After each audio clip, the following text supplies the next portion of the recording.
Hi everyone. Welcome back to the Potsmoker's Bible. My name is Zion. I'm the author of the Potsmoker's Bible, which contains the prophetic book of Zion, where I get my name and authority. It comes from the Ketuvim, or Old Testament of the Hebrew Bible. I use the King James Version of the Christian Bible to put together the prophecy of Israel from the scattered testimony of the various prophets of the Old Testament, and I wrote the book of Zion from it. It's written entirely in Bible verse, so when I went to publish it, I had to write another book. I call it the Potsmoker's Bible because it's the Potsmoker's Bible. and and it foretells the our current events, literally current events. The destruction of the United States of America is foretold in the prophecy of Israel, and it foretells that at that time, when the nation is looking at a bloodbath, that a woman will appear who speaks about peace, love, and contact with the aliens.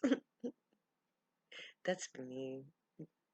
And in order for you to get an idea of what Zion is about, I've been telling short stories about it. Now I'm at the beginning of our adventure in Zion. Um, we're all still just going to the camp. so, but this next story that I'm going to tell is about um, a convert to Zion, but not an intentional convert to Zion. Um, I don't really have a name for this one yet, but let's say Dr. Doug goes native. That's what we'll call it. Okay, Dr. Doug is he's a dentist, and during his professional career, as he's been out and about in the streets, he has occasionally noticed people who have rotting teeth.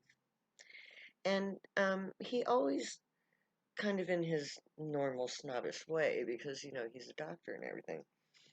Part of the 25% that think their shit don't stink because he had money.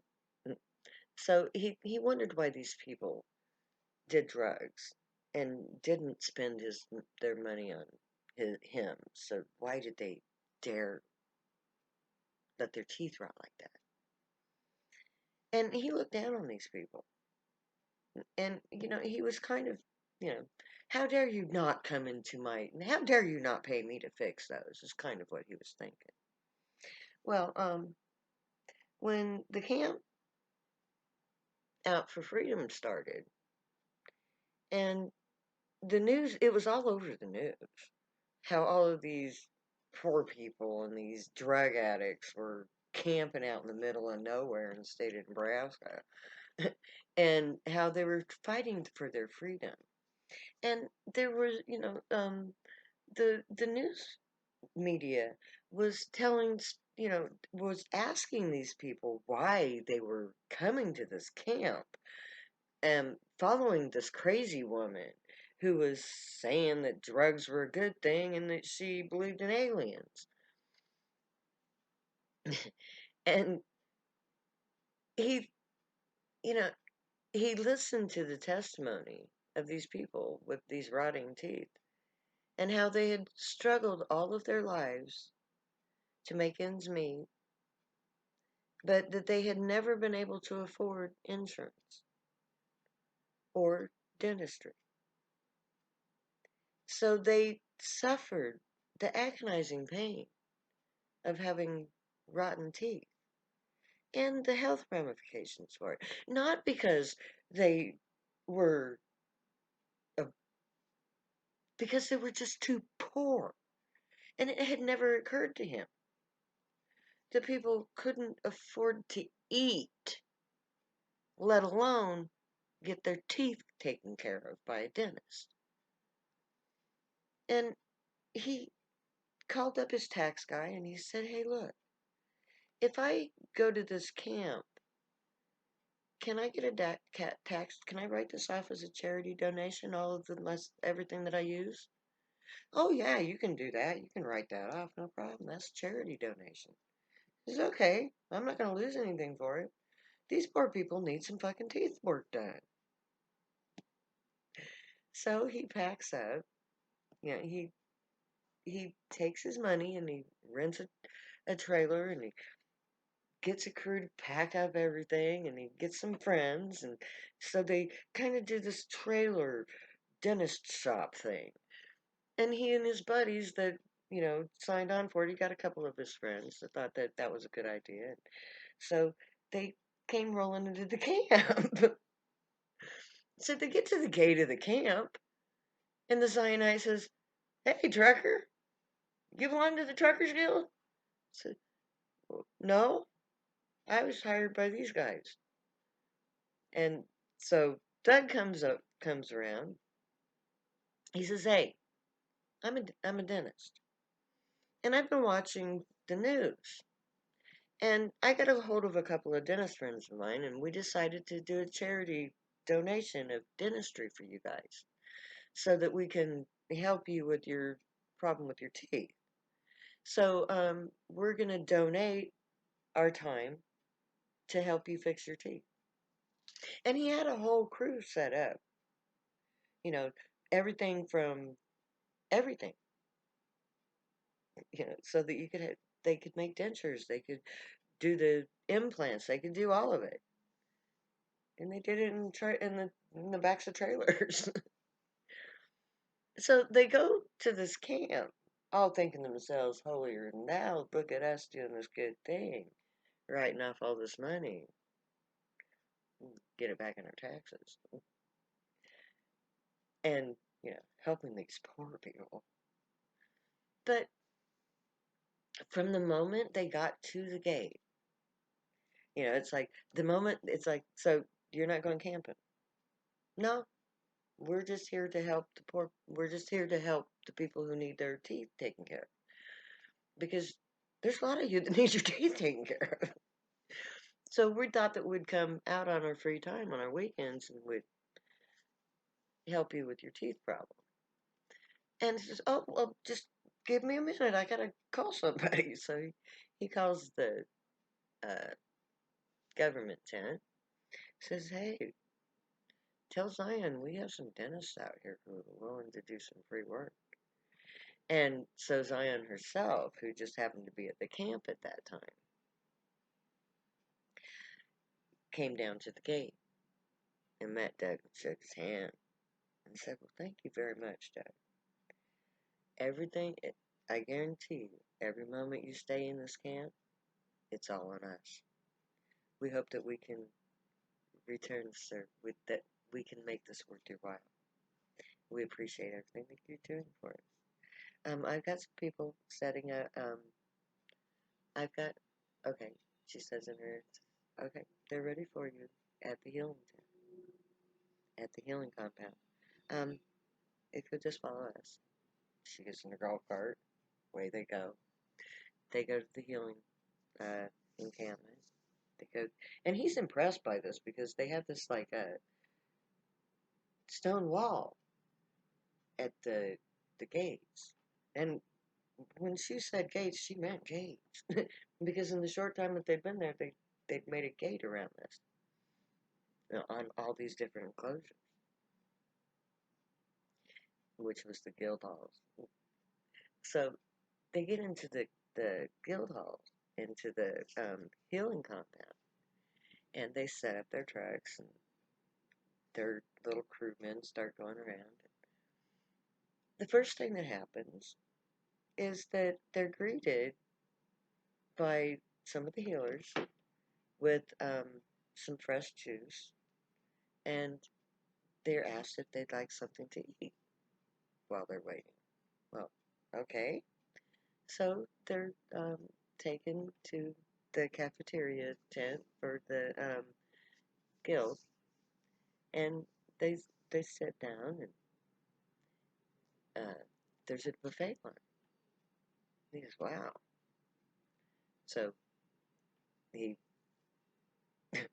gets up and gets into line, and there's all kinds of food. that he's got to choose from. And he just can't, he's like, how much is it going to cost me? The cook behind the glass is like, wow, nothing costs anything in Zion. We don't use money here. This is all free. Really? Oh, yeah. And yes, you can come back for seconds if you want, yeah, honey. But I doubt if you'd want seconds after you get through the first on this line.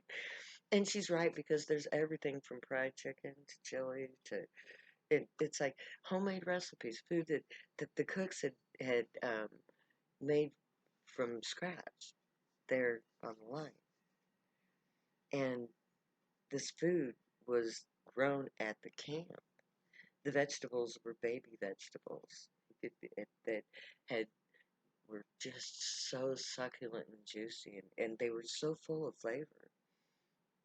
And the food was just everything from the meat that had been butchered that day to the fresh vegetables and the fresh squeezed juices were um, just amazing. The taste was so good, and the open air was so fresh, and he just felt so relaxed in the camp, and which was something that he had never experienced before because there was no stress. Nobody was running around. Nobody was struggling with anything, and he could just feel it. And so they spent that him and his crew spent that weekend taking care of all of the people who needed their teeth fixed. And he came the next weekend. He came back, him and his buddies, and they had told other dentists in their area, online, that hey, you gotta go check out. It's like you can write this off, and you would not believe what these people are like. And so the next weekend he goes back, and it's even more amazing. The food, the people, no stress, nobody fighting. And